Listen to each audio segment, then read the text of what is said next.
Hello, good evening, welcome to this evening's GCBC, and I'm joined as ever by Mr. Andy Davo. How are we, Andy? Yeah, not too bad, thank you. How are we feeling after the long weekend in York? I don't think I went to York, did I? I don't remember anything. And joining us this evening is my co-commissioner, Thyrus. How are we? Good evening, how are you? Yeah, you're very loud. I'm just going to have to turn you down a little bit. Hang on. I'm very good. Did you enjoy York? We only went for one day, didn't we? Just a Sunday? Just the Sunday. Andy didn't go at all. You only went for the Sunday. Well, I had a good time.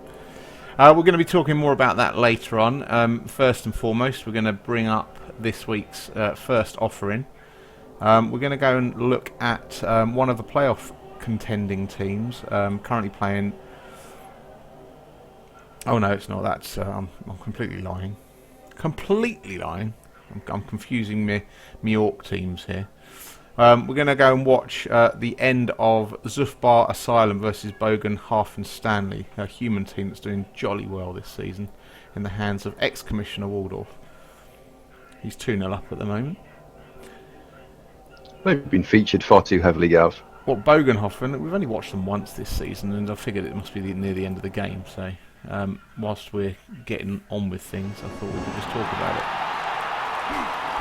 All right, so he's 2-0 up, and it still looks like the first half in the dripping rain. I'll turn the sound off because I've got the sound on my game at the moment. So, in all seriousness, obviously the three of us and several other UKBBL coaches did go to York this weekend to participate in the NAF ranked event, the UK Team Championship. Good evening, RTSD. Good evening, Verbal. Nice of you to join us. Jeez. What are you jeezing? Sorry, Boulevard just appeared and there's a dwarf beating the crap out of something. That's right. It was a dirty foul, and this is obviously Waldorf's human team's the one that's suffered, by the looks of it, a pitch invasion. So, oh yeah, I lost one of my games this weekend due to a pitch invasion as well. Yeah, and you had a good pitch invasion moment as well, didn't you, Matt? I had a wonderful pitch invasion. There's nothing better than a pitch invasion when you've got +2 fame. My opponent rolled 4 6s out of 11. I rolled 0 5 pluses. So that was an epic pitch invasion. Did you have +2 fame or +1? I had +2 fame. It was 5 6s. It was four, 5 or 6s. Oh, my apologies. +1 fame. Sorry, apologies. +1 fame, 5 6. Yeah, nasty. And what race did you take this weekend, Matt? I took a race that I now understand is deeply underpowered. Okay. And Dark Elves with a very experimental roster. Blodge on the 3 blitzers and Wrestle for the 2 Witch Elves. So okay. it was. So go through your roster that you took. Sorry, say that again. Go through the roster that you took this weekend. 2 Witch Elves, both with Wrestle, 3 blitzers, or with Dodge, a runner. That was my creativity. Andy felt that was particularly radical. 3 rerolls and no APOF. The rest were lineouts. No assassin? So, yeah. No, although I did face an assassin that stabbed one of my players to death. That was a nice moment as well. But no, I went for a Andy Davo competitive roster, and it was tough.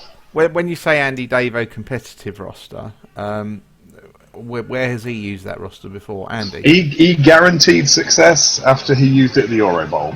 Okay. He effectively guaranteed success. And where did he finish in the Euro Bowl? Second, possibly. Second, okay.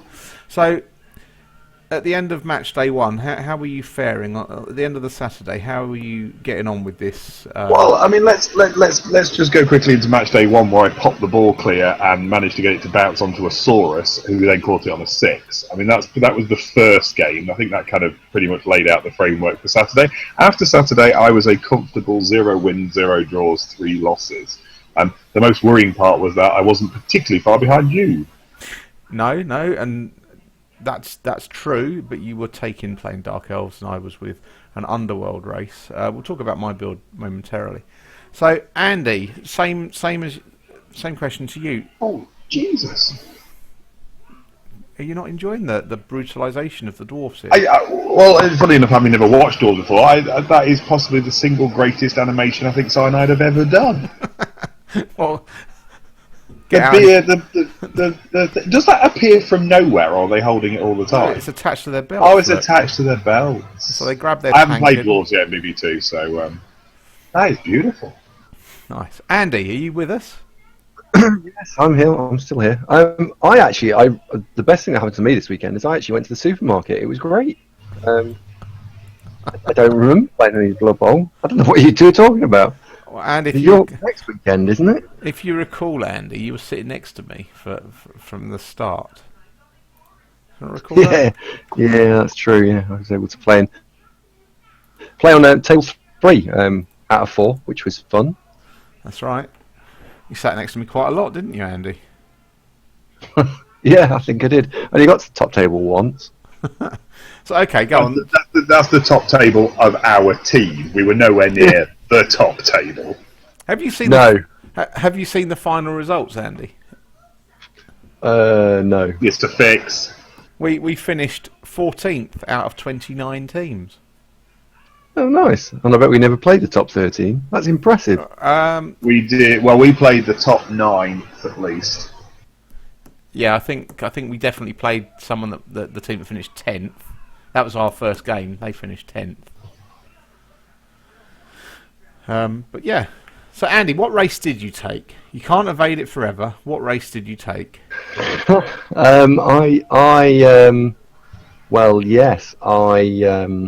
took Chaos. Okay. And what build did you go with? Which are a tier 3 team. They normally are ranked in sort of just above goblins and halflings and ogres in terms of their effectiveness in tournament play. Yeah. Just going to put that out there. Okay, good. But you only take teams that you feel that you can be competitive with, don't you, normally? Well, not always. I've played Camry before. Was that your choice? I can't remember actually. I don't think it was it? Well, hang on a second. You felt you could. I mean, you're playing Chaos TV 1000 in the UKBBL this season, and you've done okay. Yeah. Yeah. Depending on the results, I've won the division. Depending on results in MD11. Okay. So I'm fairly certain you felt competitive with the roster that you chose. Talk us through the roster that you went with. 1 Minotaur, 4 Chaos Warriors, 6 Beastmen, 3 rerolls, and 1 Fun Factor, which I didn't play with in the first game because I forgot. Okay, would it have made any difference? No. Okay. So obviously, I guess the viewers. Good evening, Mailer. How are you? What was the score of the first game, Andy? Sorry, I'm just struggling to remember. Oh, these two are horrible. What did you play in that first game? What race did you play against? I played against Undead. Okay, so quick moving, fast. He's pretty quick. Four ghouls is pretty fast. Okay. 4 movement 7. Okay. The first half wasn't too bad. It was only 1-0 2. to the Undead. Right. Okay. I saw it in that one. Just clarifying it. Just clarifying. Okay. Okay. And then I don't really remember. Did we have a second half? I don't think we did. just get it over and done with. Hang on. okay. Before you do that, I know you. You only take rosters that you feel you can be competitive with. So before you share with us the rest of your results, overall over the course of the weekend, if you were to take that same roster again, and you can't answer, I won't. Okay, that's not an option.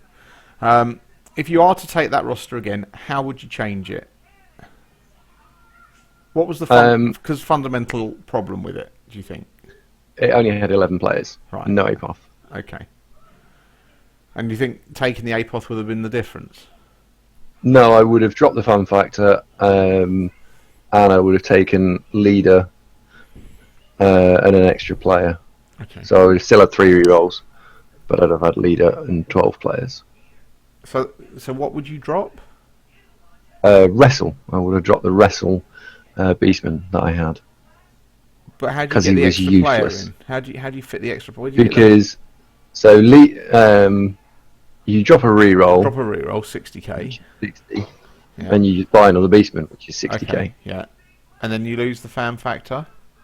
No, actually, if it was TV1 1150, you drop the fan factor for a 13th player, but you keep it for 1100.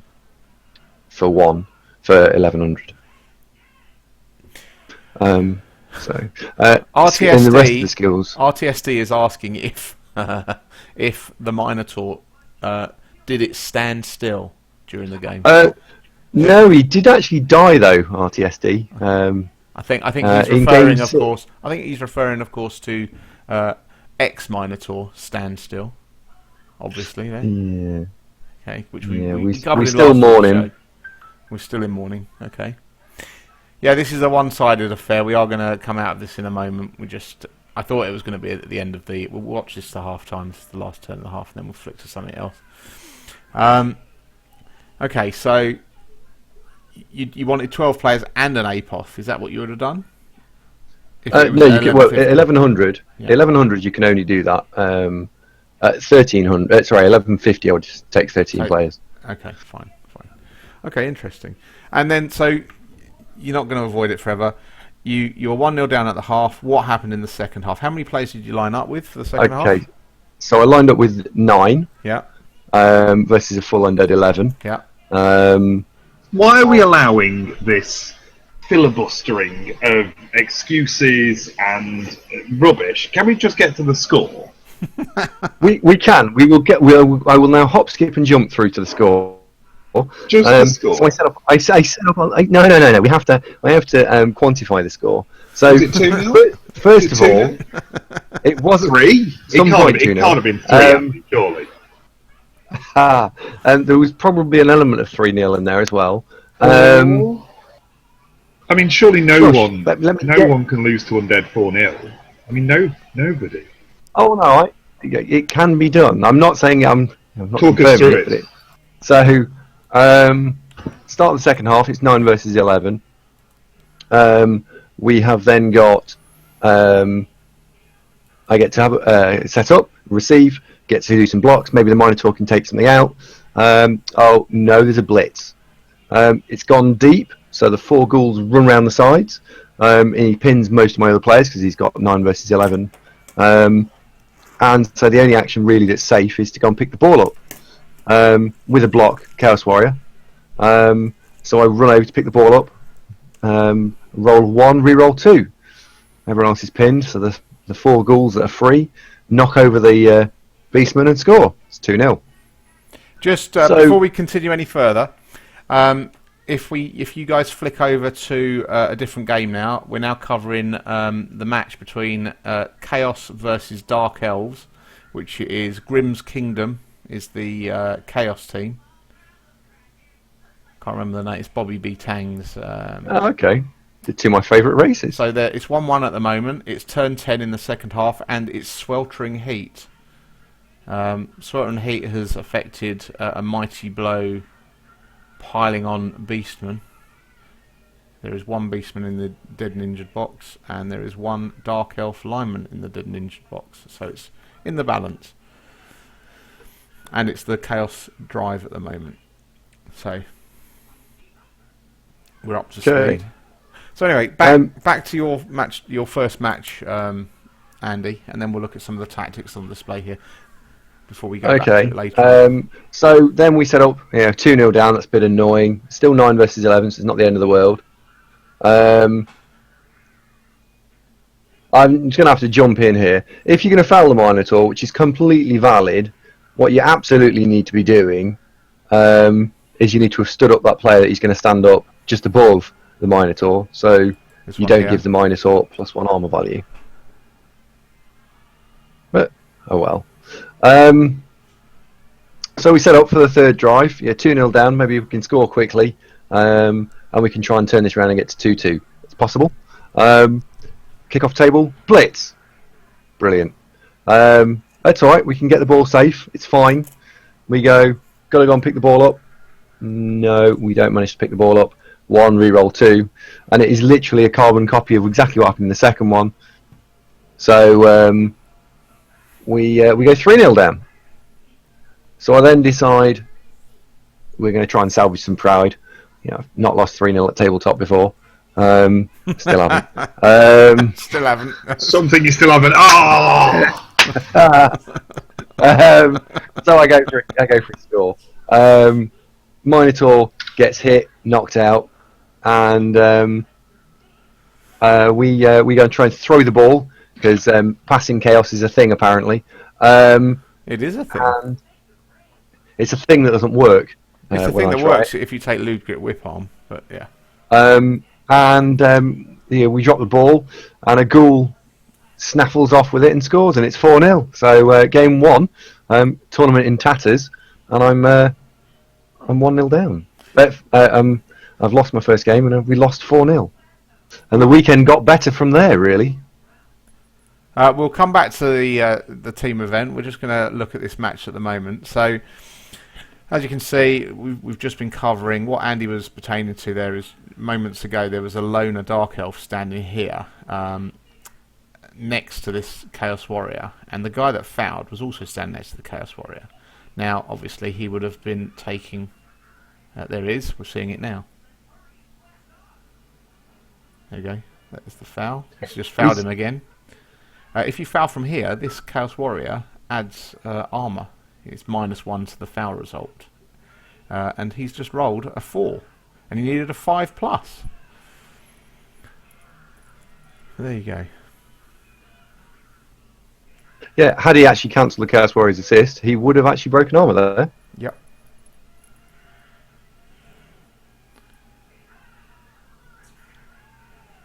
So in this situation, Andy, do you spend time blocking the Chaos Warrior that's currently being blocked? I mean, that's 3 players Up in the top corner.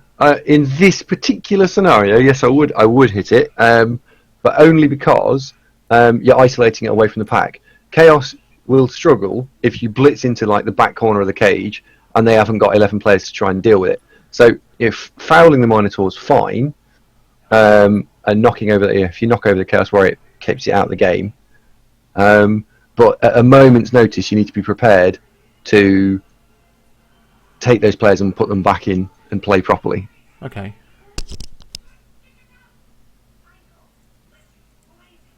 Yeah. And if I was the Chaos coach, I'd be a little concerned that we haven't managed to progress further down the field. It's only 10. It's only turn 12, to be fair. It is, but then let's say turn 12 you don't go anywhere. Turn 13 you really do need to go somewhere, because on turn 14 you have to have gone somewhere, and on turn 15 you're in trouble if you haven't gone anywhere. If you can take it down the field, you should. And he is now doing that. It looks like he's caging up. He's going to leave players in base-to-base contact by the looks of things. Yeah. I mean, he's also going to need this Minotaur to stand up. That would be huge if the Minotaur doesn't stand up here. Yep, because he's clearly going to be blitzing with a Minotaur. And he's left 2 cage corners in base-to-base contact. Doesn't matter what the Minotaur does. Let's flip this on its head, right? If you're the Chaos coach here, who is the target here? If you're going to blitz here, who do you blitz? Well, He's wild animaled anyway. I'd throw a reroll at that. Yeah, he threw it. It failed. No, it did. It didn't work. Who do I blitz? You don't blitz the guy that you get 3 dice on, because it's got sidestep and blodge. He's in all sorts of trouble now, just... isn't he? Yeah, he is. So this is what we were talking about, because he's in base-to-base contact here and here, viewers. So this Beastman Hamlin is now the weak link, because he's strength 3. He's standing next to a strength 3 block piece here. I mean, that Beastman doesn't even have block, so even on a 1 dice, it's fairly straightforward to get him out of the way.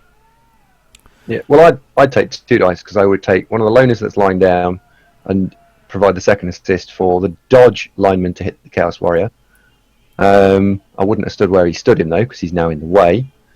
Then you can bling the blitzer around, because you want the blitzer closer to the ball. Blitzer provides the second assist. And then with a little bit of toing and froing, you can probably get the Witch Elf through. Oh, you can definitely get her through. She's Agi 5. Very nice. Matt? Matt? Are you there? Mr. Frost? Thyrus? Has he disappeared on us? He has as well. Cheeky blighter. So it's a 3+ for 2 dice on the ball.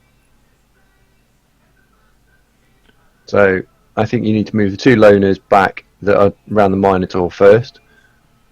Provide yourself some cover in case things go wrong.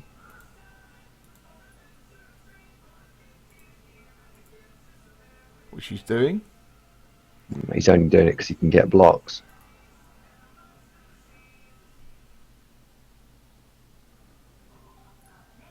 And this is dangerous because he doesn't have block here.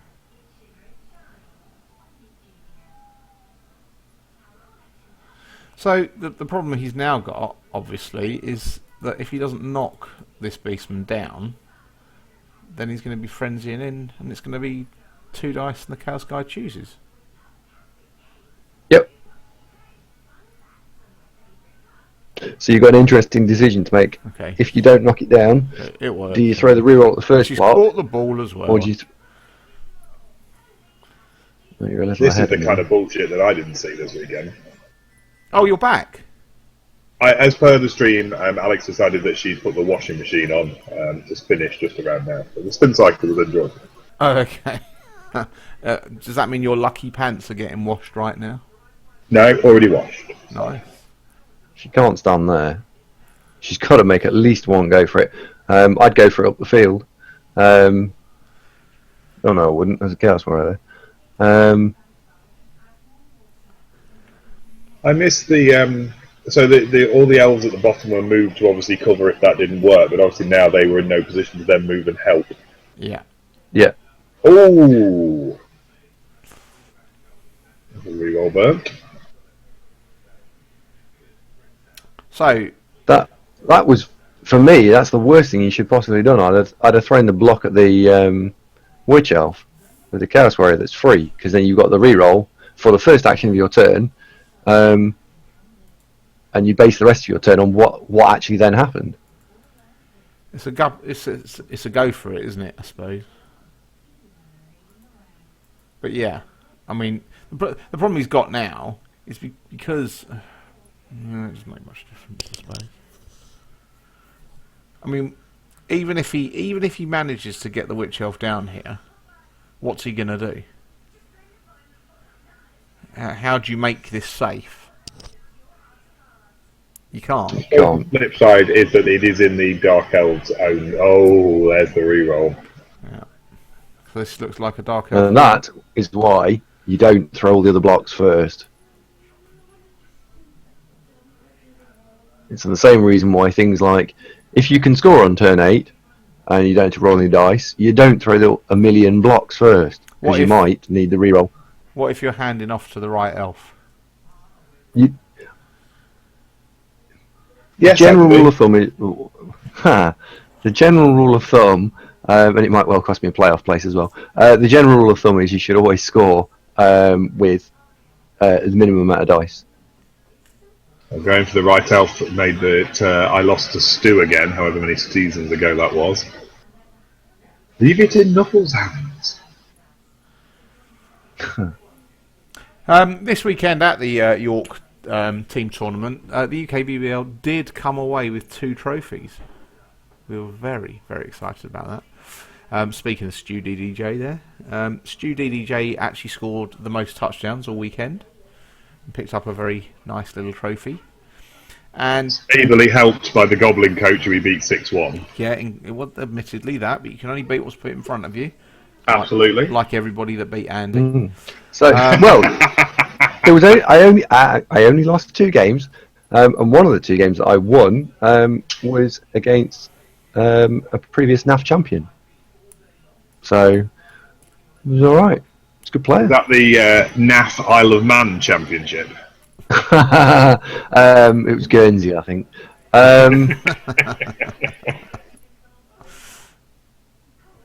It's looking very good for the Dark Elves now, isn't it? It is. Surely it's a Minotaur Blitz time now. Well, he's got dodge though, but I suppose why not? It's a 4+. Yeah, and viewers, for those of you that were here when it happened, this whole Dark Elf turnover that we're seeing here is because the cage was set up with 2 players in base-to-base contact. It made it very, very easy for the Dark Elves to get away with things. Yeah, he's in a bit of a pickle. The only person that can get there now, really. I mean, the Chaos Warrior can get there as well, but he needs 2 dodges. So if you're going to, hang on. If you're really clever here, you can actually. Oh wow! Why? What was the point of that block? So here you go. Here's what you could do. You could, the beastman that's lying down on the top right hand corner, where there's 2 beastmen, one lying down, one stood up. Yeah. The lying down one goes and stands next to the right hand side, as we look at it, the Chaos Warrior that's furthest in your own half. Yeah, yeah. The beastman that's stood up goes and stands next to the Minotaur, and the Minotaur throws a 3 dice block. No, sorry. Yeah. It'll be 2 dice because it's only 5, 6. You're looking for a push result. If you then get a second, because you then get a frenzy hit, you could then block into your own Chaos Warrior. Not this who could guy then dodge here. out 3. And this Dark Elf, because if this hole's filled, freeze this one up here, you push him here, and then he can dodge out on a 3+.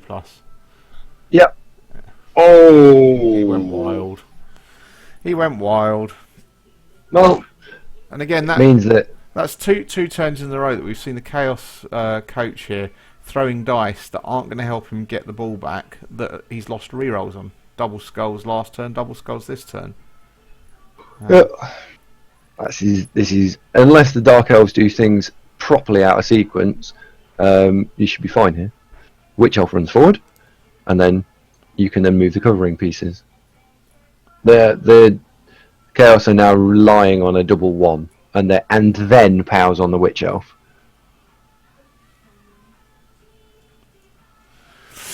So this weekend I took Underworld.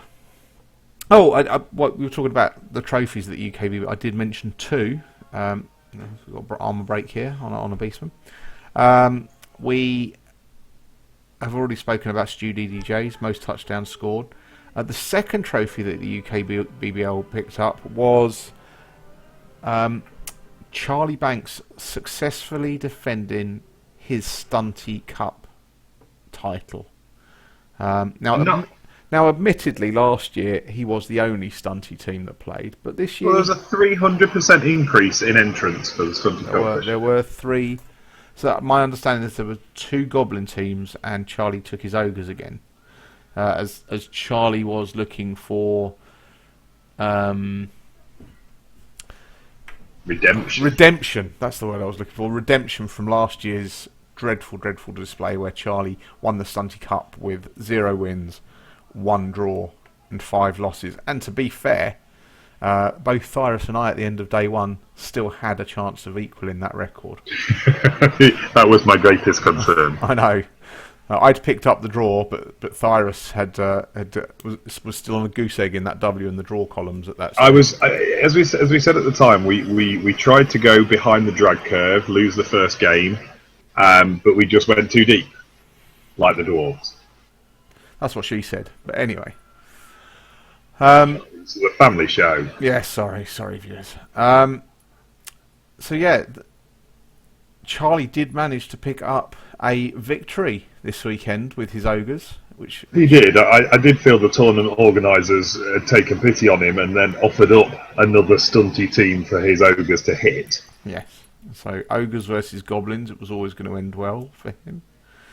And Charlie actually managed to pick up a win and 2 draws this weekend, which to be fair, was much better than last season. He only lost 3 games this year rather than the 5. So, having sat next to Charlie for one of his draws, you'd have thought he'd have got the result that Andy got in his first game with the amount of whinging and moaning we had from him. But in the end, it was a draw. You guys never joined us in the hellhole that was the room for 3 teams, no windows. It was a skylight. Artificial lights. Yeah. The smell of defeat. Yes. If you're, in fact, at one stage, at the end of match day, at the end of the first day, Tharis, you were dead last, weren't you? If I recall correctly. As I turned up on Sunday morning, I was sat on table. Was it 48? I can't remember. But it was 48 effectively out of 48. 48 out of 48. I was on the bottom table. It is unquestionably the most nervous game I've ever played. But that went well, and day two went jolly well. So talk us through your day two. Day two went very well. It didn't feel it was ever particularly easy, but no, 3 wins. Very happy. Humans, wood elves, and goblins. I did play the goblins that that Stu beat 6-1. He didn't have as bad a look against me, but it was a leaping chainsaw. That was interesting. Never actually did anything, but it was a little bit of a fear factor. A leaping chainsaw. That's an interesting word. Hello, And Cerebral. Hello, Sabo. It's good to have everybody with us this evening. But when I went 1-0 up against the goblins, thinking, okay, yeah, we'll see, and then he just immediately one-turned me back, and then he was receiving for the second half. There was a concern. He actually, the main reason I got the break there was and I had no idea of this, but apparently Goblin coaches advised me that it's quite standard. He tried to push his ball carrier using the ball and chain. 3 dice, obviously hoped for a push of some form or defender stumbles, and managed to get 2 pals and a both down. So that was quite useful.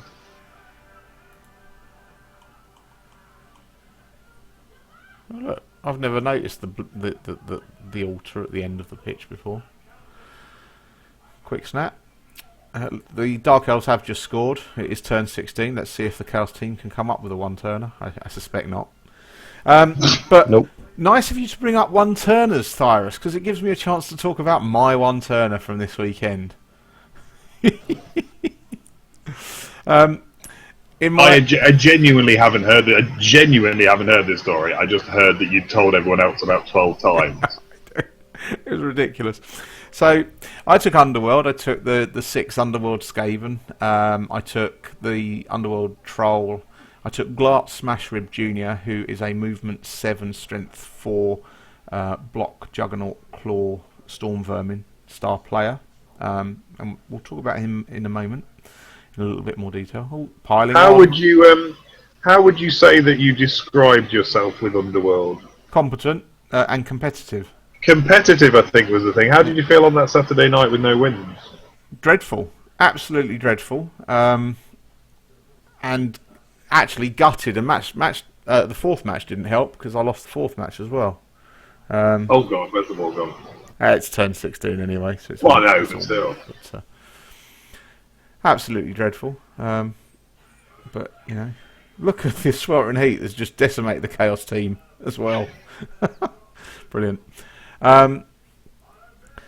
So, match day 1, I actually had the draw in hand, but because I knew that Andy was faring so well against the Undead, and I also knew that Verbal, I think, had lost his match in the first round, and because it's a team event, and I knew Ugnash had won, we had a chance of tying the round. So, at that point in the match, I figured, right, I'm a couple of men up, so I pushed to try and score, and I rolled a double 1 and I go for it. It happened, and so I lost that game, the 1-0 in the end,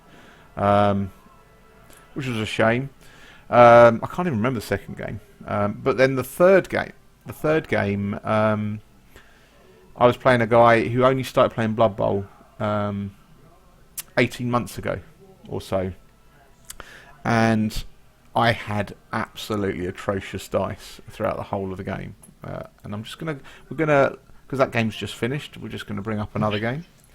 So we're gonna... Was that the one that I kept looking over and you constantly had your hand on the whiteboard? Yes. It was quite weird.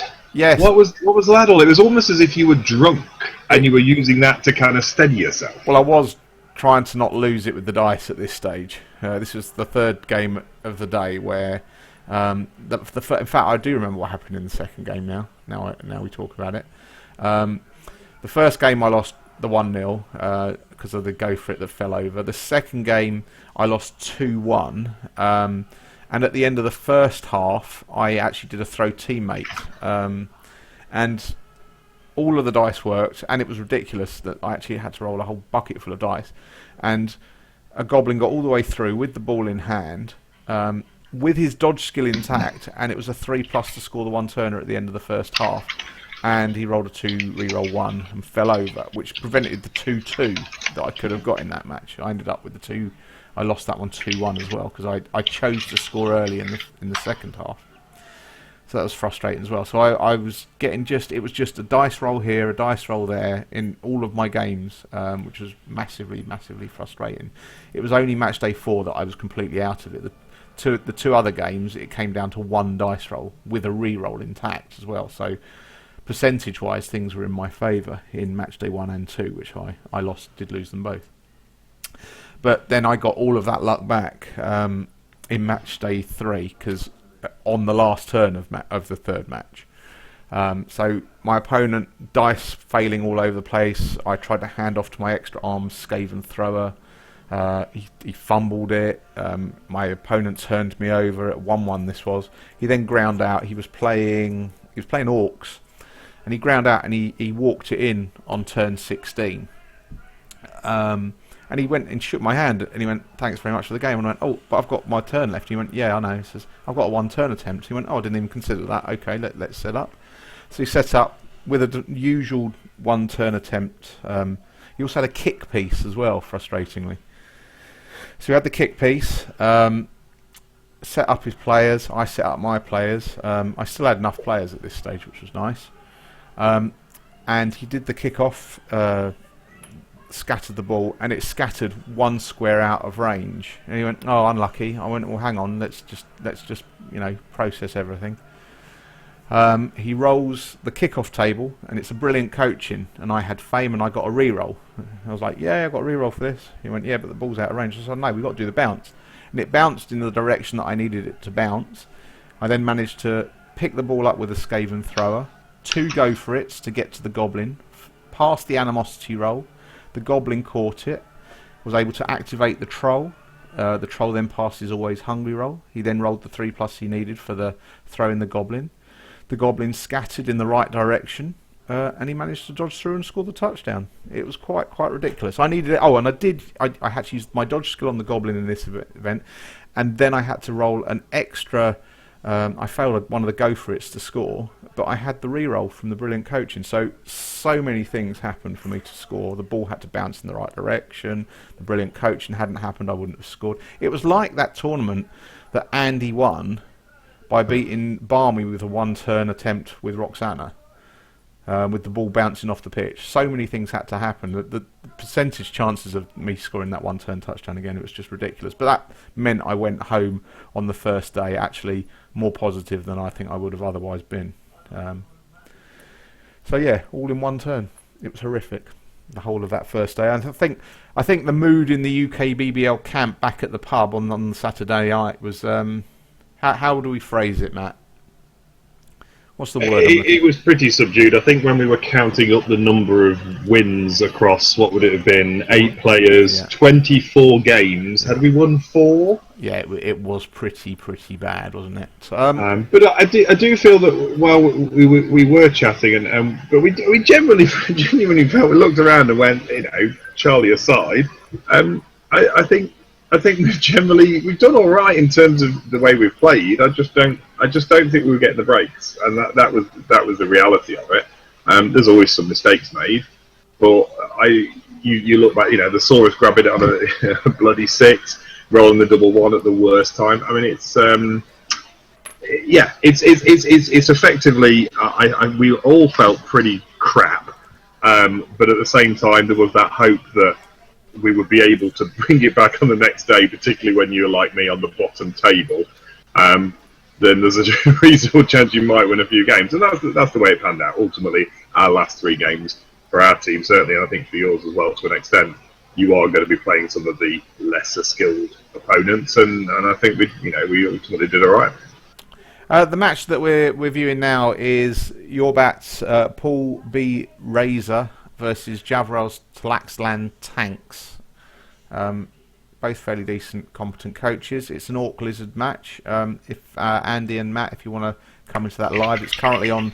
Well, you're about to say he's competent, and then he just followed up on that blitz there. Yes. Sorry, what was the game, Gav? Apologies. Paul could have said that as Razor. well. Yeah, got it. Cool. Yes, what Andy's talking about there is this lizard's, this Saurus here, Chieftain, that just blocked and actually surfed that orc off the pitch there. If he hadn't actually followed up into that square, he could have then just moved here and then here next to the touchline, and he could have blocked this orc with the skink that's got the ball and actually surfed this orc as well. So that's what Andy's talking about there. That was never a follow-up opportunity. So interesting that we're already picking up on that. So let's have a look at the situation with injuries. We've got a orc thrower with block who's been injured. We have a kick-in lineman. Is that kick or is that tackle? I can't remember. Good grief, Gavin. Blood Bowl 2. It's kick. I was right in the first place. Kick. It looks like he's got the. That was the blodging blitzer. No injuries on the skinks on the lizard side though, and it looks like the lizards received. Well, the lizards did. Oh no, they didn't. Oh yeah, the lizards received because it's their turn 6, and it looks like they're about to score. And then we'll get to watch the Orcs setting up for their drive in the second half. Do have a goblin on the bench. Chance to choose the colour of the lizard's skin, because that's awesome. I'm not sure off the top of my head. I actually genuinely don't know the answer to that question. Lizards are not. A bit pasty. Lizards are not a race that I'm really enamoured with. Andy, ever played with lizards? Not in Blood Bowl 2. Okay. I don't think I've ever played against them, actually. Okay. So, Andy, can Oh, you, yes, I have. Played them once. Can you just talk us through the optimal lizard man build? For a TV 1000 or TV 1100 tournament? Let's talk. Well, UKBBL setting up your race for the first time, because obviously we're at the end of season 27. There's a few people that are talking about re-rolling, so it's good to cover the TV 1000 builds first and foremost. So, for those people that are re-rolling and they've got an inkling to play lizards, I'd say to you why. And then Don't. If you are determined to lobotomize yourself, then talk us through the builds. There are only pretty much, I believe, 2 builds that you can really come up with that are competitive. I'm sure there are others, but there are only 2 sort of effective builds. The first question I think you should ask yourself is whether or not you feel as though you're a talented coach or a risk taker. You can answer that. You can see why in a second. The standard build is 6 Sauruses and 5 Skinks and 3 rerolls. So if you don't like taking chances, since none of your players have any blocking skills or ball carrying, picking up skills, that's the standard build. The downside is because you've got more skinks, the MVP might land on a skink, which is not what you want. Or you can drop out a reroll, and because you've got a little bit of cash left over in that build, in the first build, you can take the Croxigor for a skink. So it's stronger, better armoured, but you've only got 2 rerolls for blocking and carrying the ball. So it's much more risky, and you need to be much more disciplined when you play it. This match that we're watching now, just for information, we'll come back to that in a moment, Andy, is from Group C. Paul B. Razor, this is their match day 10. If they win this, they go on 17 points and could still then qualify for the Premiership next season, this Orc team. The Tlaxland Tanks are going to be subjected to another season in Tier 2. The Tlaxland Tanks currently are one of the few teams that have fewer points than my Orc team at the moment. So wow! I know. We had a bit of a stellar week in the league. Did old Fine Orc. Unfortunately, through no fault of his own, my opponent, the Thorns of Rosewood, Don Eagle, was unable to schedule my match day 9, so I got a admin win. And then Sorry, go on. To be fair, I want to just jump in there. 7-day window, it is quite difficult to get a match day organised. Yeah. I'm not even going to comment. And then we played Rinjani's Chainclaw Masochists, and they absolutely dominated us in the injury front. I think we had 5 players injured, but we managed to get a 3-0 win. So that was very pleasant for us. And with my touchdown delta only being -5 now, it means I've moved up to 9th place in the league. I I'm quite pleased. I will say that unfortunately PB Eraser cannot make Premiership. Can they not? It's a very unfortunate scenario. He's playing the Hurricane Rats next week, and that's assuming the Hurricane Rats don't win this week. If he did, he'd end up on the same number of points as them, with a much worse TD difference. And very unfortunately, second and third, Muffin Geckos and Preston Orient are playing each other. So the only way one of them wouldn't be on more points is if they drew, and if they draw, then they'll have a better TD. This is true. So I'm afraid, no. Unless no. If Paul Reader wins this week, he goes to 17. Yes. And his TD delta has to go up. Let's say he wins by 2, that's the 3. If Muffin Geckos draw, they stay on 6, and he wins by 3 next week, he would also on 20 points with 6 TD delta. If he beat them, and I don't know the result, if he beat them, he would go through in second place. Yeah, you're right. Lizard on Lizard 3-0. Assume yes. Is this reason? Yeah, no, agreed. Oh no, it's Lizard on Rats, isn't it? But yes, I think it seems unlikely, doesn't it? Really, I mean, the hard thing for Paul B Razor here is not getting the 3, not beating the Rats. It's stopping the Rats from scoring at all. Because if the Rats score 1, then the Orcs would have to score 4. And this is ignoring the fact that PB Razor is currently losing. Ignoring that fact, admittedly.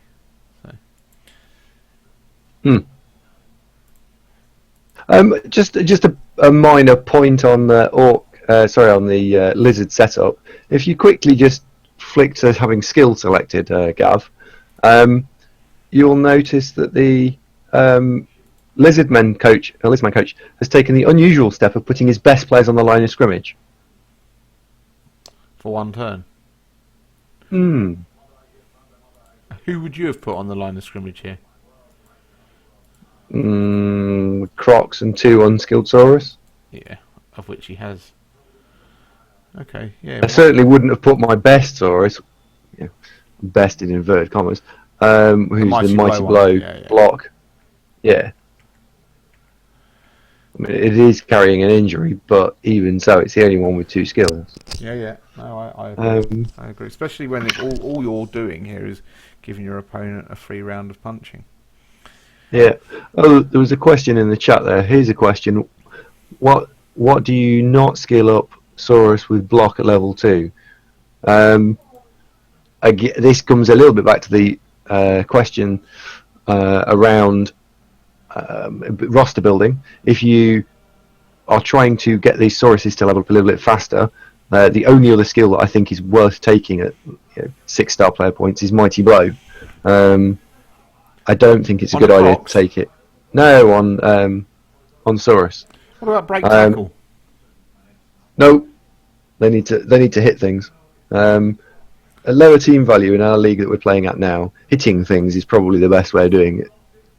Because if you're taking break tackle on a team that doesn't have very much block and doesn't have very much much in the way of picking the ball up skill, that means you're rolling even more dice that are really important that might cause turnovers.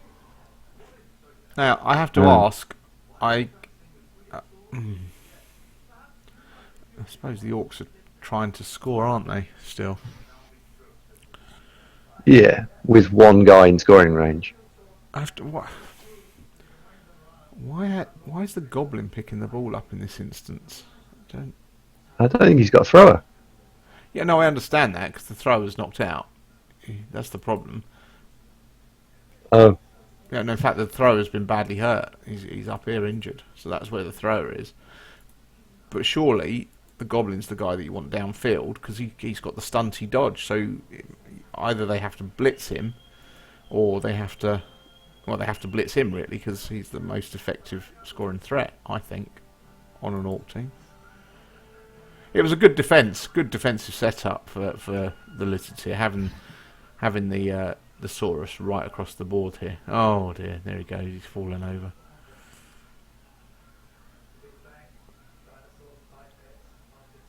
He's going for the pass now. Oh no, he's not. No, he's not. Important reroll there, obviously. Otherwise, it was a free shot at the the goblin here. So Have I missed something here, which I very much expect I could have done? Okay. what do you think you've missed? I was trying to think. Has Jorbat still got the turn 8? Yes. Yes. Oh, right, sorry, that's why I was confused. I couldn't see. Oh, it's greyed out, that's why I couldn't see it. I've got the crowd on, so I couldn't see it. Okay. Yeah. So the target here, I don't know why. What I don't understand why, again, blocking with unskilled Saurus here, what you do here, before you do absolutely anything else, is you get a player on this, in fact you hit this blitzer with one of the Saurus. Get him down. Just take care of the blitzer. You screen him up, make sure he can't get to the end zone. If you've got players still left to move after that, then you do that. If he's going to make them potentially, oh no, it might work. Where's he going to blitz from? But he's blitzing with an unskilled Saurus. Well, no, but he's also made the potential mistake that I make, which is I set my pieces around that one, and then you do the blitz and push them, and if you only get the push, you then now put the 2 pieces that you want to put around them in the wrong place. Yeah. He's knocked him down, though, so it's worked out. It doesn't matter then, it's fine. I don't understand. I guess the reason that he's blocked that way with this piece is to get this guy next to this skink, and the Saurus here is the only thing I can think. But in that instance, for me, I probably would have blitzed the blitzer with this Saurus here who's got block. Because then if the worst does happen and you roll a both down or a couple of both downs, then you've still got the player there standing there. So the Orcs can't score now. Characteristic for Javril, isn't it? Sorry? Some characteristic for Javril? Yes. Javel was a very successful Orc coach back in Blood Bowl Chaos Edition, so.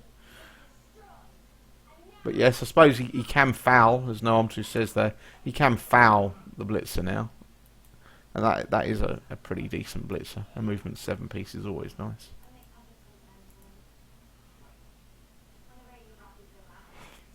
So, you've talked a little bit about building the Crocs. Guard. First skill, guard, if it's nothing special. What else do you give him? Stand firm. Guard, stand firm. And in my world, I wouldn't particularly. He's not throwing that many blocks because I don't want the chance of a bonehead, and to have to play a turn effectively with 10 players. So he's not going to level up very quickly. Not like some other big guys where you might constantly be blocking with them.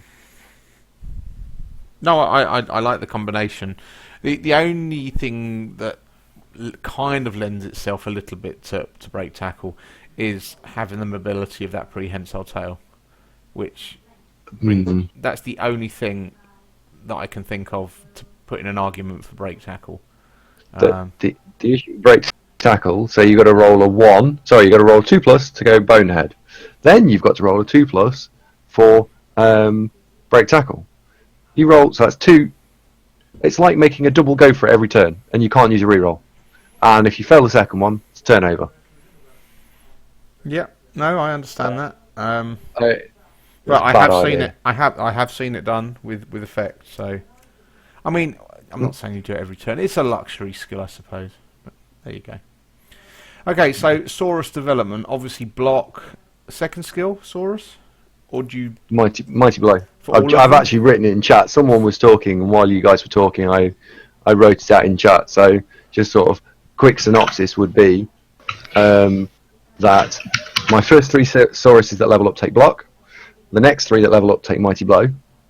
They probably all get to 16 broadly at the same time because the ones taking block get to hit more because they've got blocks. So you always set them up on the line of scrimmage. They do the blitzes, and then Sauruses 4, 5, and 6 are behind. So you give them mighty blow to try and speed them up a little bit. At 16 star player points, they either then get mighty blow or block, depending on which one they didn't have. So at 16, they've all got block of mighty blow.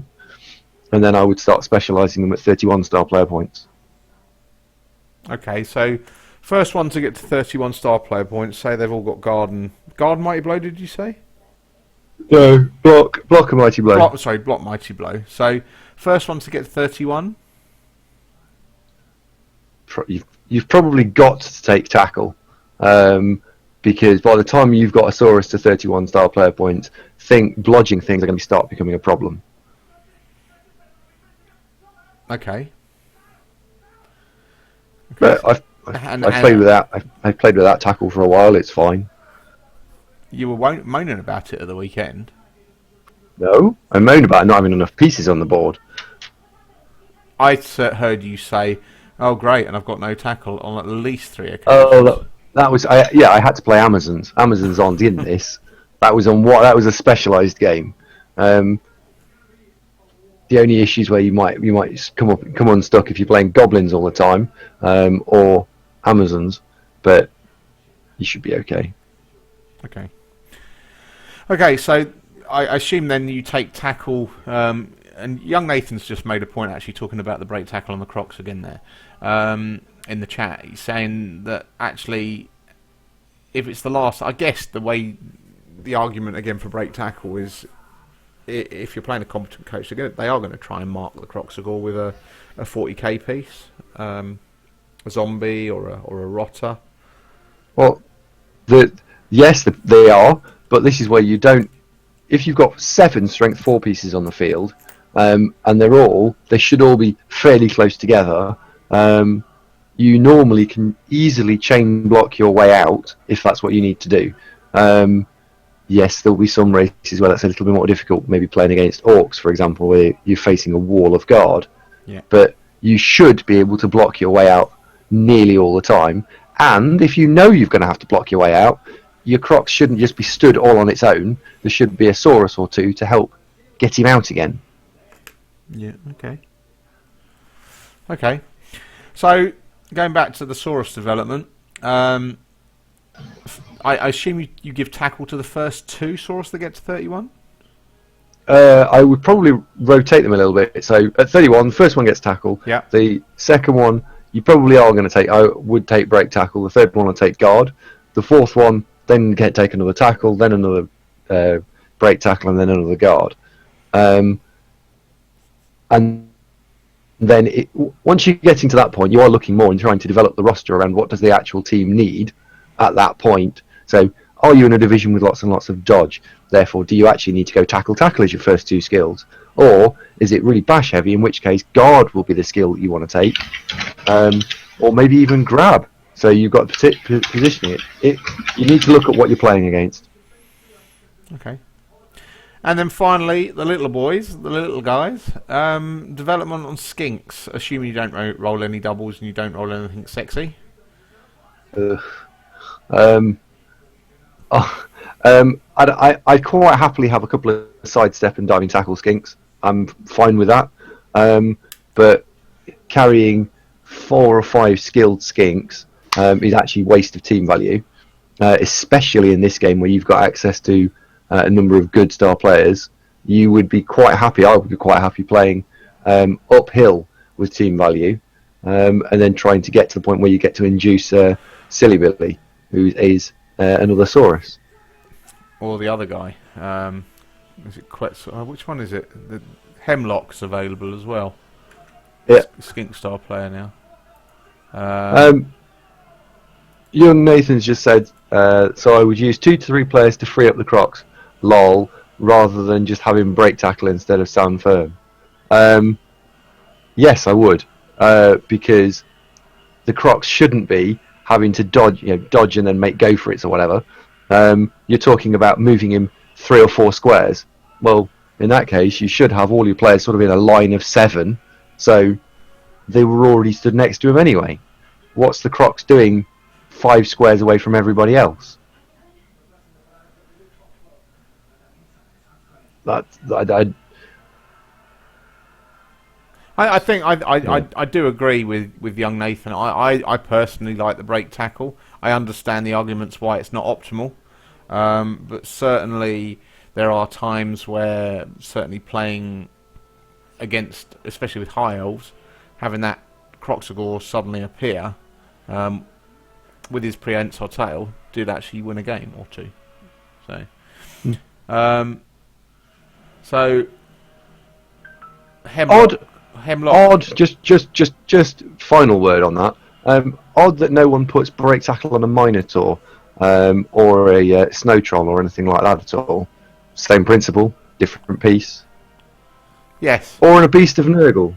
You don't tend to see break tackle on that either. No, but Minotaur, I tell you why you don't see it on a Minotaur so much. You don't see it on the Minotaur so much because actually you've already got the Agility 3 Beastmen who are going to be blitzing on 4+. I suppose what you're saying is you give the break tackle to a Saurus instead, yeah? Yep. So you make your specialist blitzing piece a Saurus rather than the Crocs, and the Crocs is a big guy that punches things in the middle of the pitch. So the Crocs is a big guy that stands and glues 2 pieces to it, and then you ignore it for as long as you possibly can. Okay. Or it's just stood there being strength 5 stand firm guard. That's when it's doing its absolute best, where it's inflicting guard on about 2 people, 3 people, supported by some guard Sauruses, and they can't do anything. I don't think, young Nathan, I do agree with that. I don't think Andy's saying you don't take break tackle, you just don't take it so early. It's a skill that, yes, absolutely, it can influence the game, and it does make people change what they are going to do, and later on break tackle may well be the option to take. But the same could be said for a Minotaur.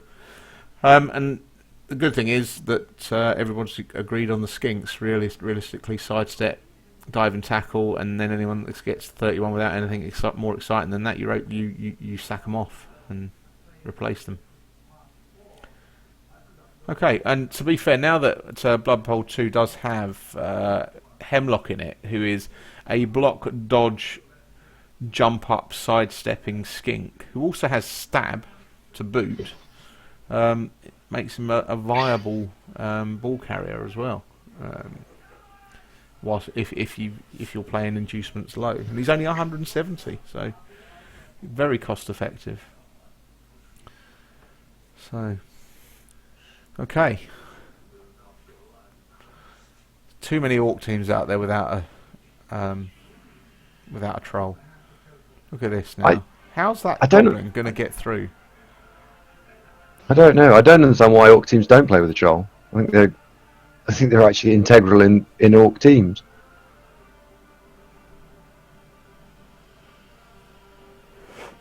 And we might disagree as to why. But the reason I think a troll is integral on an Orc team is because very early on, your Orc team should have, or should be aiming to get to 9 players with guard. So that's the 4 Black Orcs, the 4 Blitzers, and the Troll. That's 9 easy guard skills. And you're taking away a strength 5 guard and replacing it with a 50k lineman. Sorry, say that again, Andy? I said if you take away a Troll, you've replaced it with a 50k lineman. They're good as well, though. But yes. Mm-hmm. Well, they are. Of course, you could just sack off a Black Hawk instead. Anyway.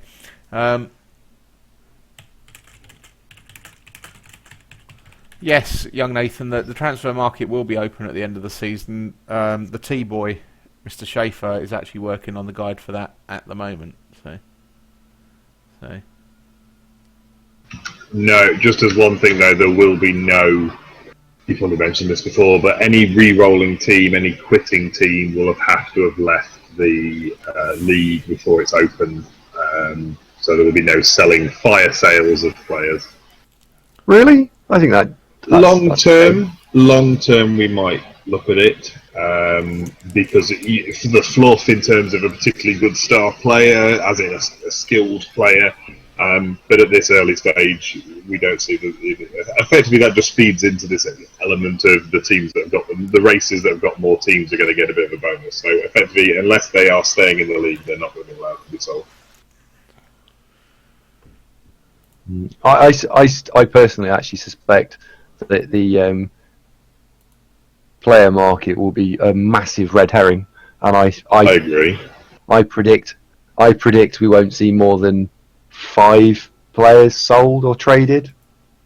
I think maybe even less than that. I suspect. I think the thing that disappointed me most about it is the element that you can't go under minimum cost price. And I don't mean I had issues about the fact that I didn't want people being undersold to a mate or a re-rolling team goes, yeah, you can have it for 20k. But to an ability to have, for example, a player that's got cropped movement and stuff like that someone else might want them with certain skills to have a bit of a reduction. But obviously Blood Bowl doesn't do that for good reasons because of the team value. But the transfer market probably should allow that. But it's fixed into the game that you can't sell for less than their value on the team.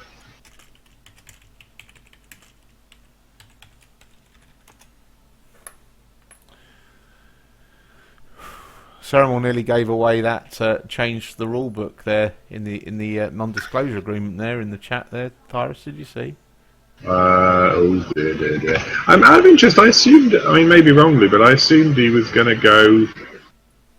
The Orcs were going to go right, taking out that cross because that seems the better angle to be able to cage and then bring the Goblin round. I think he's going to run the Goblin straight through the middle. I'm not saying that that's the right play. I'm saying that that's what I think he's going to do. Riley, he took a dodge. What the hell is he doing? That's the wrong place for the Goblin. Well, where's he going? Is he passing? Jeepers, I would hope not. He's going to hand it off, surely. He's going to hand it off to the blitzer then. He can't reach. He can't. He's doing GFIs. He could have made a double go for it. Dodge. No. Go for it. Well, who's he going to hand off to? Andy, are you live with us? Yeah, he's fucked it up now. No, Go for it's wrong. Oh, you mean go straight through? He could have gone. What he's saying? Oh, sorry, no. He'd already moved when we were saying. Yeah, he could have gone straight. Himself. Well, he's going to re-roll it, surely. That was a double one. Are you sure you're live? I think you're not quite live. I think you're a little bit behind. After this weekend, I probably am. The Saurus has just moved next to the ball. Yeah. Oh, no, I haven't seen that yet. Okay, well, just click on that. Sorry, we spoiled it for you. Yes. I'm about 5 seconds behind what you see. You just need to press on the right arrow at the bottom next Oh to my god, double button. skulls into double skulls. I am. It doesn't do anything.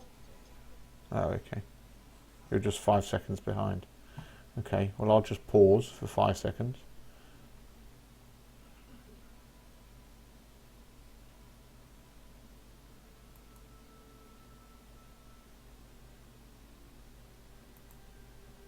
Well, anyway, I think we can confirm here that the Orcs are not making the Premiership. Well, this is true. The sage that is Andy Davo. I think what we'll do is we'll move to a different match because this one, as a spectacle, is pretty much done. Congratulations, Javril, on a very fine victory. Well, yeah. Well, Of variable margin. Good luck. quit the replay. Right. There is only, unfortunately, this game left to watch, unless we watch a replay of something. Or we go outside UKBBL. Ugh. Heathen. What would you like to watch a replay of? Or we could play a friendly, Andy. Can we watch Andy's game where the Minotaur dies? No, sorry. I just saw his front page. Lupac lost this week. Oh well. No, he was in the play. He's in the playoff. Sorry, he's in the running for a Premiership slot. So that's gonna hurt. Let's have a look at. I will actually just confirm that you can't actually watch my Dead Mino game. Oh, you're no fun, are you? You can watch my Lizard Man game. You can see Chaos versus the Lizard Men. I'm not sure we can go that far back. That's this week. When you're Sounds playing exciting. that. Oh, I can see it. I've just played it. Black Start, you won 3-0, Andy. Yeah, that one. I did, yeah. There's a couple of minorly interesting things. There's some points that there's some do's and don'ts. What races haven't we covered this season? Let's see if we can find some. I don't think we haven't covered Chaos versus Lizard Man. Pro Elves? Oh, they're not in the thing. I know. What should we do? Wood Elf? What Wood Elf games are out there for this week? Okay. Young Nathan, assuming you're re-rolling, what will happen? Probably the best placed third team will take that playoff slot. Gav? Cyrus? Yes. It's been up. We've been asked. So those of you that are in with a chance of finishing third in your divisions, it's quite possible that a couple of the people that are going to finish first and second and get into the Premiership are going to be re-rolling. And if one of the teams that finishes first or second does re-roll, then we will award the additional Premiership places to the best placed third place teams across the whole of the 12 divisions. So watch this space.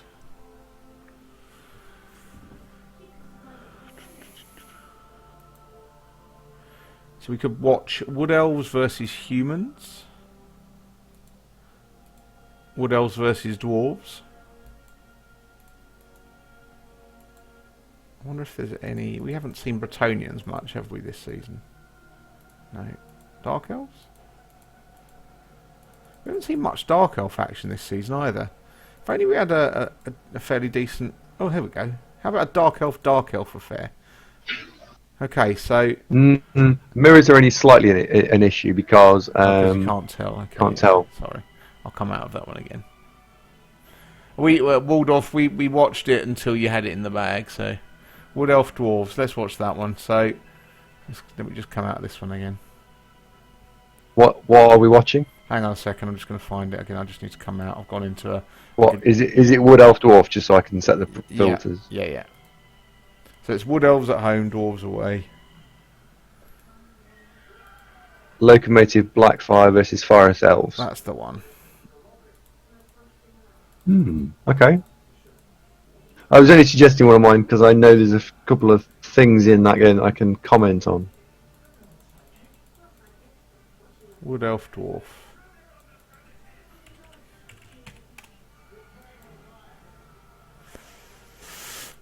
If we were going to watch a 3-0 victory from one of the hosts of this show, it would have been my match, Andy.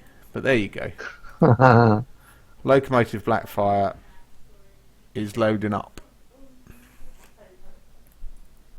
So let's talk about day 2, because that's a much more cheerful situation for the whole of the UKBBL. Andy, talk us through your day 2. I beat Sizzler in game 6. I had to play Amazons at some point. I genuinely, I don't really remember the game very much. I really have just sort of blanked it out as a weekend of disappointment. Were you feeling ill? Because normally when you play badly, it's because you're not well.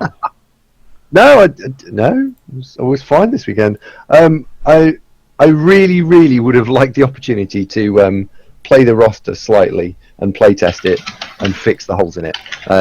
I would get rid of the guard Chaos Warrior and swap it out for a 4th block Chaos Warrior, and I'd want some extra players. And I am weirdly considering taking it to one more tournament with the roster improvements and trying with it again. Because I can play Chaos at low TV, and I am mildly disappointed with myself with the record. Well, somebody can under your name. That's what we know. You leave little work bear alone. How is them? He's fine. Right, so we're watching Mr. Penguin's match against Excelius. This is in Group B. The Wood Elves are right at the top of Group B, and they were at the start of the match. And Andy, I think this is one of the games that you really wanted the Wood Elves to lose, if I can recall, because after your disappointment with your Minotaur getting injured, you wanted to actually still have a squeak of getting in with into the playoffs, and you needed some results to go your way, and this was the first of them. So Locomotive Blackfire were sitting on 11 points at the start of this match, and the Forest Elves were sitting on 25 with a touchdown delta difference of 13 plus 13 and a record of 8 wins, 1 draw and 0 losses. Locomotive Blackfire was sitting on 3 wins, 2 draws and a touchdown delta of -3 and 4 losses. So you've got to be fancying the Wood Elves really in this situation. Let's have a look at some of the skills. Let's bring them up. But there's a good start for the Dwarves there. And we've just had the first block of the game. Just check it with me. I'm on turn 1. Obviously, this doesn't have the timer going, so we watch everything live without the thinking time. That's the beauty of the replays here, so we can actually watch the action as it goes, so we can talk through things much quicker. We don't have to watch the thinking time. I'm just going to bring up the skills so we can look at what they've got. Obviously, a lot of skills on the pitch now. So we've got a Juggernaut Troll Slayer. That's the Juggernaut icon there, which you can see. Juggernaut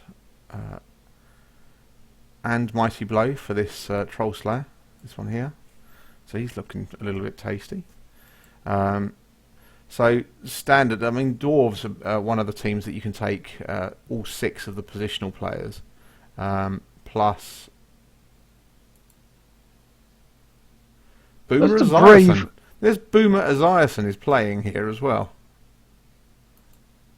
And Boomer Esiason, I don't know if you just noticed, actually fouled. And when Barrick, it's not Boomer Esiason, it's Barrick Farblast. But Barrick Farblast, when he fouls someone, actually shoots his cannon at them. Which is brilliant. So there's Barrick Farblast on display as well. So we've got a star player playing for the Dwarfs here. Barrick Farblast has a strong arm. I think he has Hail Mary pass as well. But there we go. We're seeing the usual leapiness from the Forest Elves. And there we go. They've popped the ball out. That was not the most solid catch from the Dwarves on turn 1. I was just about to say that. And then we saw why it wasn't a very solid cage. But favourable scatter. So the Wood Elves have knocked it out. Who's texting me? One thing to note for all viewers who are maybe not so experienced at Blood Bowl is that when you're playing Wood Elves, your number 1 focus should always be on the ball and not throwing 2 dice blocks. You are only chasing the ball down, not trying to set yourself up for 6 or 7 2 dice blocks.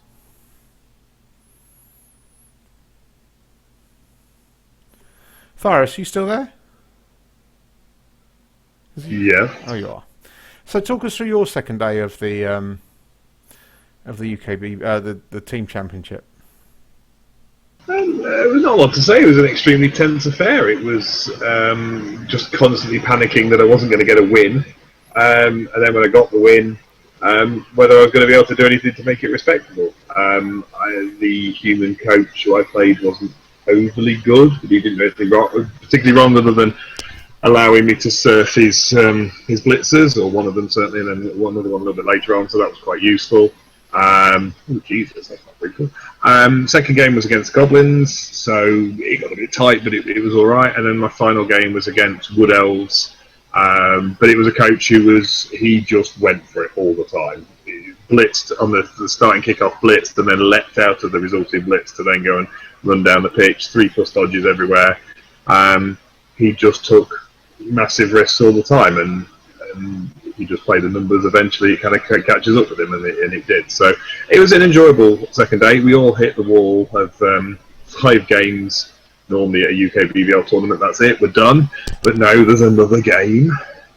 And obviously there was the gut-wrenching element that we'd finally managed to get out of the basement into the second room, And then somehow you guys managed to get back into the main room, which was obviously gutting. Because we were apart from each other. Did you miss us? Because we thought we were going to end up playing you guys. We genuinely hoped that I think we all wanted. You normally go into a tournament like that, you don't want to play each other, but we literally circled each other for the entire tournament, and somehow hadn't managed to play each other. I'm not sure Andy would have been over the moon about playing against someone from at that point. It would have been a nice finish. I think ultimately that our match day, because the beauty of that also would have been is whoever won it would have had the best ranking overall. But generally speaking, for the tournament, I enjoyed it. I did enjoy it.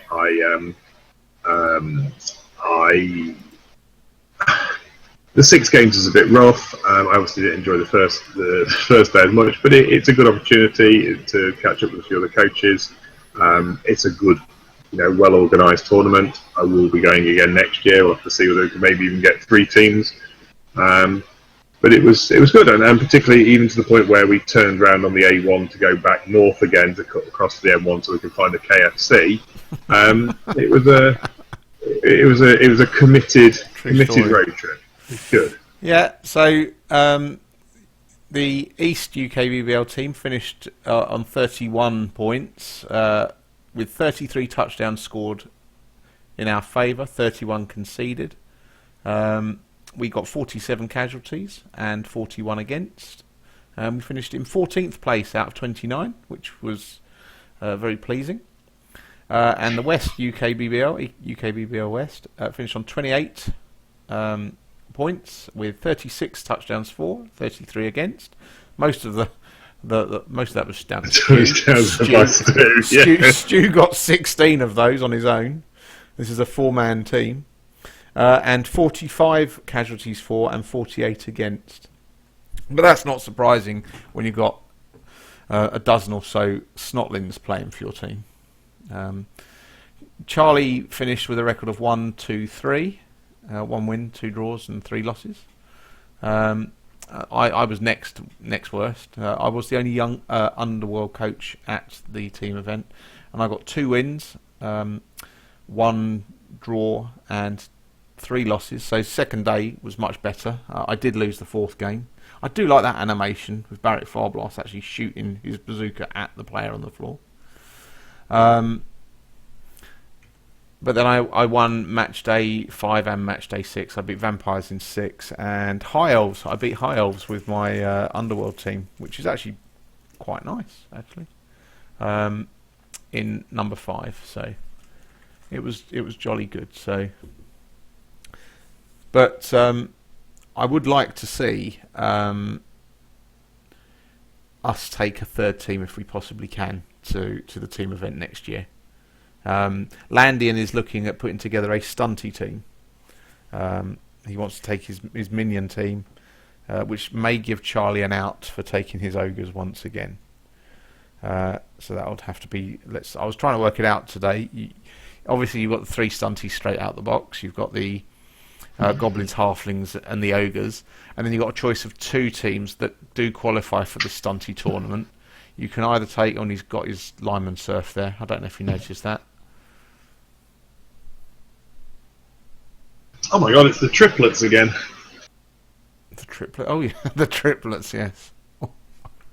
Just take the moustache off one of them, or a different hair colour. Jesus Christ, cyanide. Oh, we at the review meeting. This looks beautiful. And then above me with a record of 2-2-2 was Andy. You were 2-2-2, weren't you? I was, yeah. And Jim and Stu, the DJ, all scored 2-2-2. And then just in front of them was it Ugnash next, or was it? No, it's me. It was you with 3-0-3. I'm actually going to have a look at where the finishing point places were, the single players. So, well, they put those up. Where are they? They're up. I'll take you through them in a minute. In 27th place, Verbal finished 27th overall out of a field of 116, I think. Yeah, 116. Verbal finished 27th, which is very respectable. With his Wood Elf team, he had 8 points in the end. 13 touchdowns for, 9 against, 4 casualties and 9 against. Then we had... hope I don't miss them. Actually, President San was there as well. San, who used to play in the UKBBL, he finished 10th overall with his Skaven side.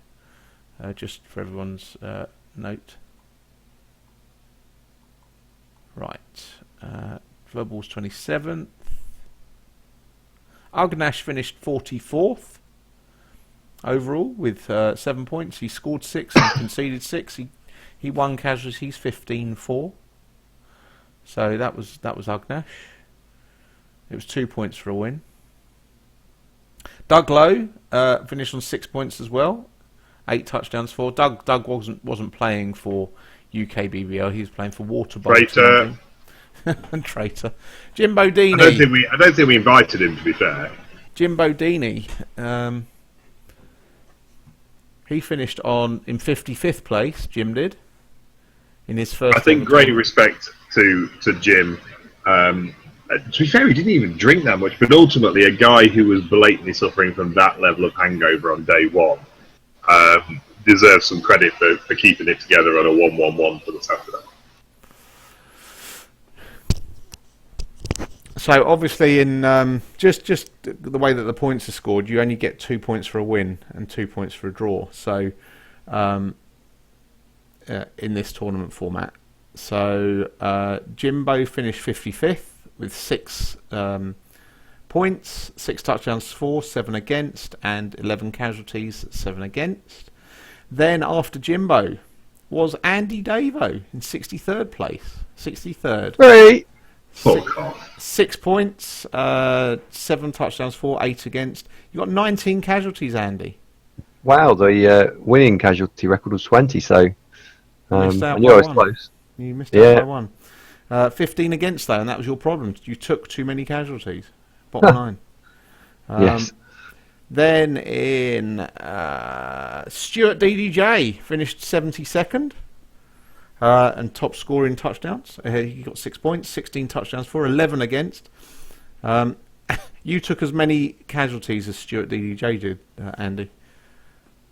Yeah, it felt like it, so that's not a surprise. In 74th place, you finished, Thyrus. 6 points. I'm not happy with that. I always say Dark Elves struggle for the tiebreakers. 10 touchdowns scored. 9 against. You only took 4 casualties the whole weekend. Jeepers!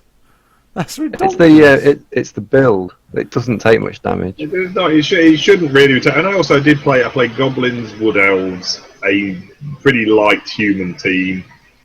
What was my second team? Saurus and then Lizards, and what was match day 2? I can't remember, but it wasn't anything particularly rough. Look at that. The Wood Elves, by the way, because there is a match going on here that we're watching. Look, just use their wizard, and then blitz. No, it was the dwarves that used the wizards to knock down the dwarves, ward answer, but then the ward answer was able to pick the ball up. So now for the dwarves to score, he knocked the player down with the blitz. For the dwarves to score now, he's going to have to do a pass action, I suspect. Or can he get Everyone loves a good pass, don't we? Pass. I think he's going to go for it. Yeah, he's went for it, and it's a handoff.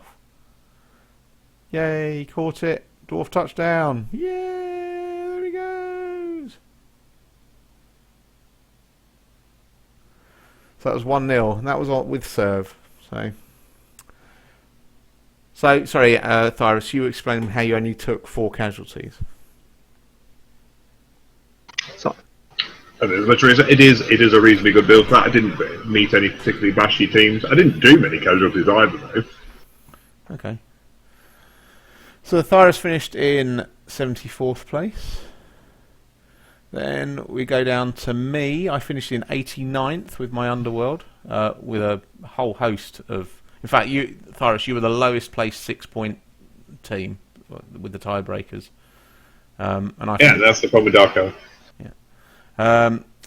I scored 7 and conceded 8. And I only took 13 casualties, and I caused 9. So, yeah, scoring wasn't a problem for me. Yeah, -1 touchdown delta is not so bad at all. I'm quite pleased with that. The guy that won it with casualties, was it casualty delta of +20, or was it just he caused 20 I think casualties? he just caused 20. I'm just looking for him. You weren't the only. Charlie Banks got 19 casualties as well. Just for Yeah, I know Charlie said he was close. Well, I was 4 behind him after game 3, so I caught him up a little bit.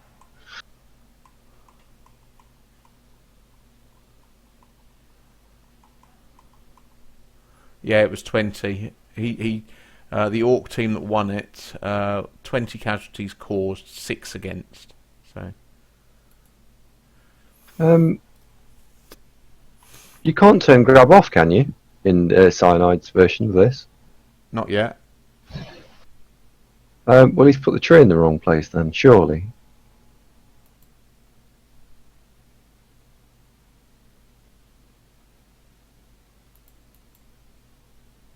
It's a moot point anyway. Has the tree got grab? Yeah.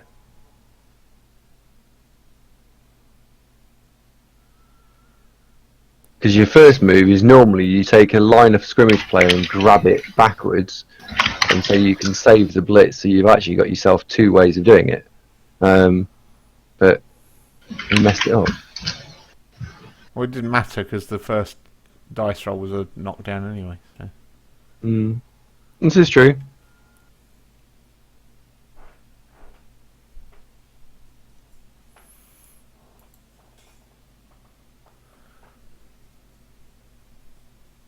Well, this is brutal from the dwarves. Ceremal, you're definitely in next year, Sunshine. You want to come next year? We'll make it work. We'll. I mean, with Doug going as well, and we've got a number of the guys from Derby as well. That we'll be able to fill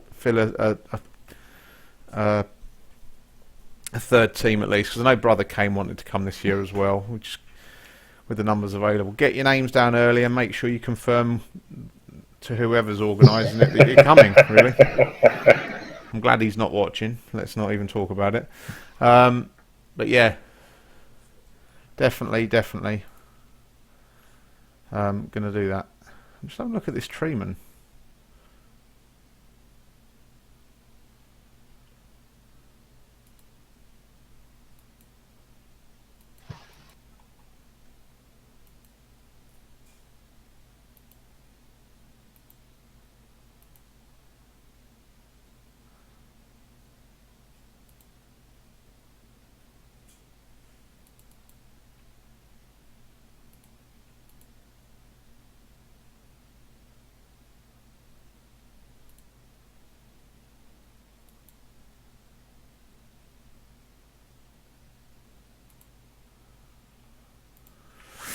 Okay. Yeah. So Sorry. we do know the result here, but if you're the Wood Elf coach, would you score quickly, Gav, and then try and play defense again, having seen what happened in the first half? Oh, yeah. You're talking about whether you want to go for the draw or not. Yeah. It's one of those situational things because he's already won the division, hasn't he? Nope, not now. And if he'd picked up the point, he would have done. No, he wouldn't have won the division. He'd be safe. He wouldn't be. No, he wouldn't. Well, nearly safe. He'd need a point next week. He did need the win, really, didn't he? A draw meant he could draw or win next week and be definitely safe.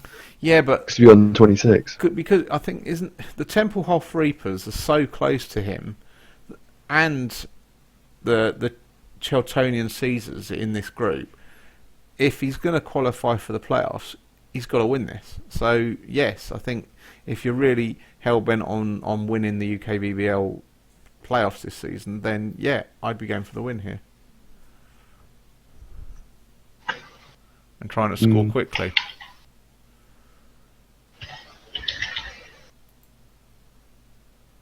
The only argument for not scoring particularly quickly here is that the Dwarves now don't have their star player or their wizard. Yeah, I mean that's because the Dwarves used their wizard, didn't they? Yeah. See, the Wood Elves had plenty of chances there, plenty of chances to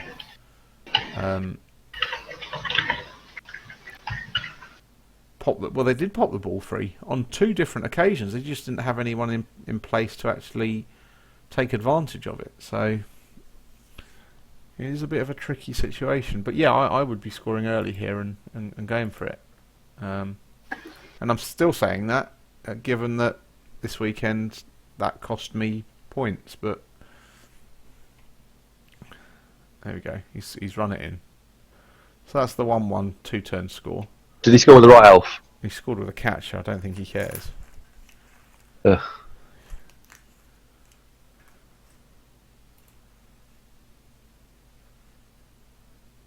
And his knockout rolls are working really well. It's not like he's outmanned at all, is it? He's still got 11 players, so... Yeah, it's true. He's still got 4 rerolls. Birch, the catcher, scored. Which one is he? And he's got kick as well. Hello. Oh, I thought the whole thing... Does kick work correctly in this game, or does it work the same as in Blood Bowl 1?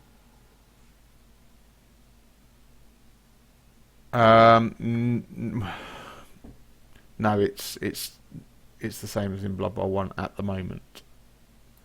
Both teams gain a turn. Oh, that's lucky as well. Look at where the ball's bounced. Everything's perfect for the Wood Elves at the moment.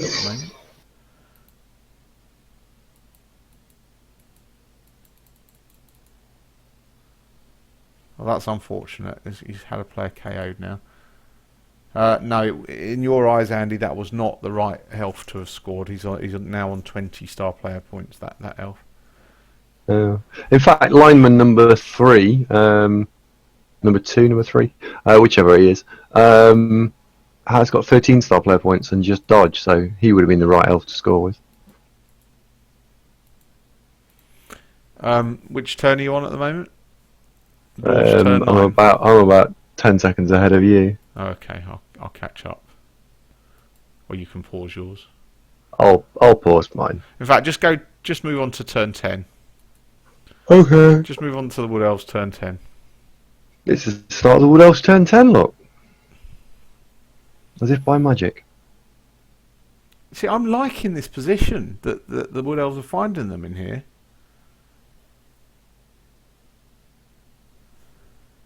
Yeah. It's broadly okay. The Dwarves have made the classic mistake, and maybe that's a bit of a harsh word, but slight error, in as much as they've left all their line of scrimmage players way too far away from the ball carrier, and so the Elves are going to run between them and form a screen between your ball carrier and all of your rest of your players, which means that the following turn it might be relatively straightforward for the Elves to be able to steal the ball and score. Are we going to see a passing play here? I think we are, you know. I can't see a way out of this without throwing the ball. It all depends on whether or not you can bring the forward players back and the backward players forward, and can they meet in the middle? Because if they can't, then you haven't got any choice.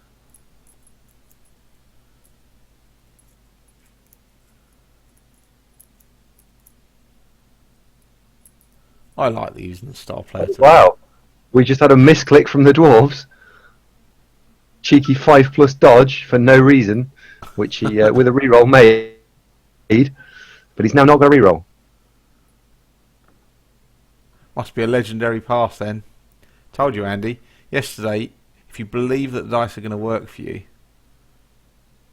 I do believe. I believe that they are going to work for me.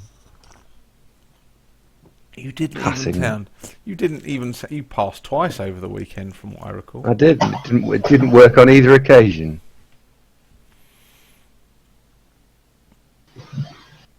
There's only about 4 players left on each occasion. We're going to see a pass. Here we go. Look at that. Look at it. Sweet.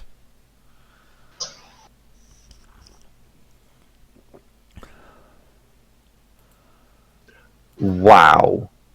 I'd be cross if I was the elf coach. But if you notice there, he's done that. He has done that, and he's not stood up any of his players, has he? He hasn't, no. He has rushed in and not considered things. So, which has now basically made it very, very easy for the dwarves to cage this up now. Yeah, chance has gone. Yeah. Just, I mean, would it have been that difficult for him to get a 2 dice block as well? The other war dancer was completely free, no. It wouldn't have been impossible, would it, to have got there? That's a shame. Okay. So Penguin must be pleased with this then. Mm.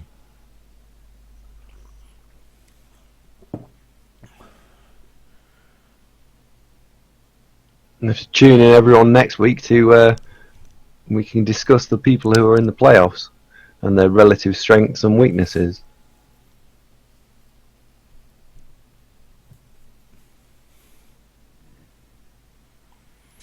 Indeed, obviously this is the last week of the season.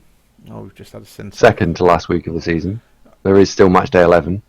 Oh, well, that's what I meant. We're moving into match day 11, aren't we? On Wednesday, match day 11 starts, and we shall have a full rundown of the playoff teams. We'll be going through the teams in detail. We should realistically know by this time next week. We should know who has secured the playoff slots. Jimmy's already in. I think two teams have already secured their slots, haven't they, Andy? They have, yeah. There is Arboreal Aces, which is a team in Group D, because the kite he's got to play this week won't be able to play because he's got no internet. And Jimmy has won all his 10 games, so he's in. And then after that, there's about 6 coaches that could take the other 2 slots. 7 coaches that could take the other 2 slots. It is possible I could get there, but I think realistically my shot went 2 weeks ago. I'd quite like to see those Bretonians in the playoffs. I'd love to see Itchen's Bretonians in the playoffs. Itchen obviously has won the UKBBL before.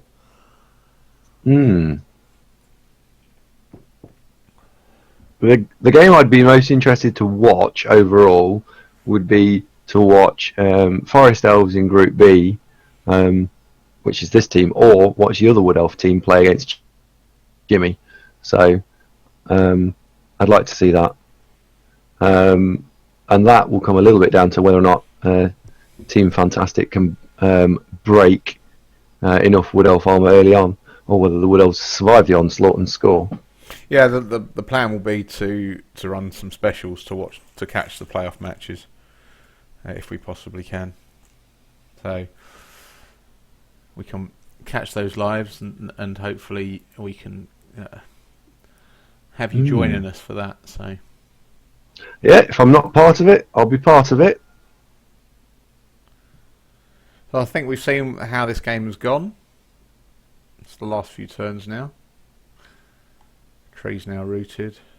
The elves are all having a little nap. It's looking fairly difficult for them to even get to the ball. He's trying his hardest though, look. He's got 1 dice block and it's just a push. Oh, and he's got him down. He has actually got him down. So once again, the ball's popped free. And the ball scatters favourably again. So oh, and he's nearly caught it as well.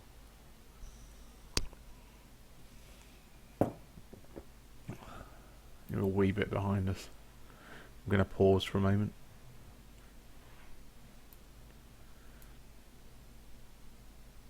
And after the player falls on it, the ball scatters nicely again. And now, of course, it's fairly straightforward. this is where you would stall. If you were Yeah. the dwarf coach.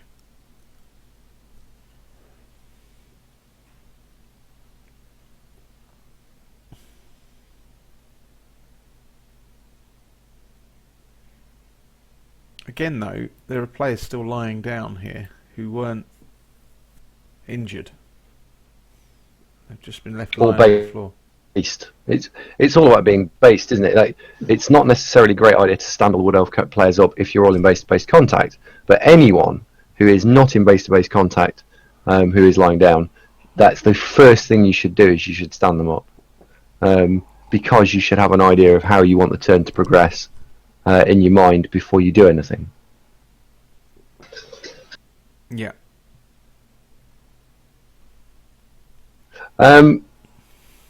He's gone and left a 1 dice on the ball again.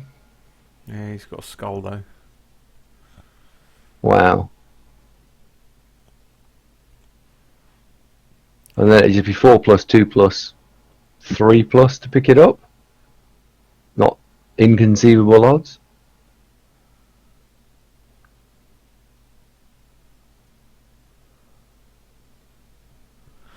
By leaving these Wood Elves all the way down here, I mean, they're fast. By leaving them lying down, it would have forced a score absolutely earlier than this. But by leaving them lying down here, he's allowed the dwarves to stall for several turns. So now the dwarves are just going to walk it in on turn 16 because these guys have been left lying down. I mean, the War Dancer, he'd have been able to catch all the way back up. It's just ridiculous. So it's saying, yeah, sure, go ahead, stall. It's not a problem. I don't mind. It was forcing me into 2 dice uphill. Oh, he has pushed him in, though. So he does get the 1 turn attempt.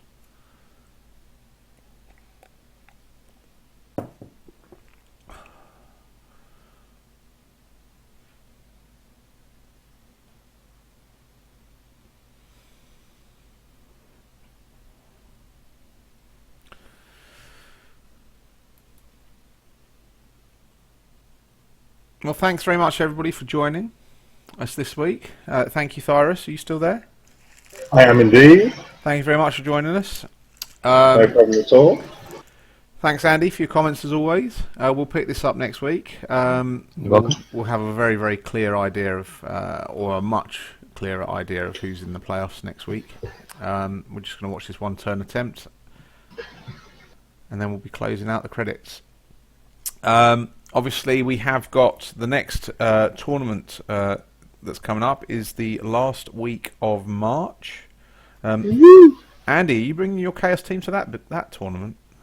There is a possibility that they may appear for that tournament. We do need to just sit and decide what the rules are going to be for that tournament, actually. We do indeed. Do you have any preferences, Andy? 1150, I think. 1150 or 1250, but I don't think 1250 will get sanctioned. So I think I'd like to see 1150. Right. 1250, 2 skills. 1250 with 2 skills. Now I was going to suggest 1150 with a star player point based thing again, same as last time. But with a couple of tweaks for the stunty teams because it didn't actually help the stunties enough. And I would let the first 2 skills that stunties take, first time they spend 6 star player points, they can actually take a double instead of a single. And then after that, it is skill stacking like normal, which the second skill could be a double. That would mean that they can get a couple of extra double skills in there effectively if they wish, and helps things like ogres and halflings. The other slightly left field idea I'd got was I was actually going to suggest that we let star players in as the 11th player, not as the 12th player. So you don't need to take 11 players and then you take a star. You can actually take a star as your 11th player, which would help with some roster variations, which means that people might see a few different things in the same weekend. So talk me through that again. So 1150. So I was enjoying watching the 1 turn attempt. So 11.50 is the TV, and then talk us. Sorry, I just heard that. Sorry, Andy, I wasn't really listening to you because you're boring. I was watching the Blood Bowl. That's true. I was watching the Blood Bowl. So Yeah, I was going to suggest that we allow Stunties to take doubles on the first 2 skills at 6-star player points and not have to wait until 16-star player points. And the other one was to allow people to take star players as their 11th player, not as their 12th player. So you pick 10 normal players, and then the 11th player can be a star player. It helps get star players into the rosters. that would allow taking different star players, wouldn't it? I suppose.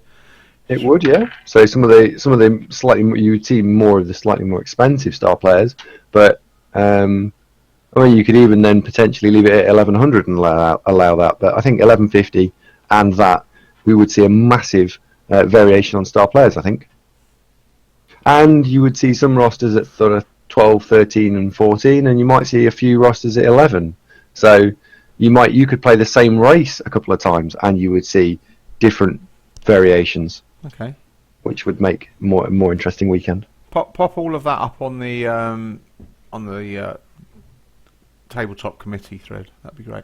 Right, thanks very much everybody for joining us. Thanks for watching this evening's show.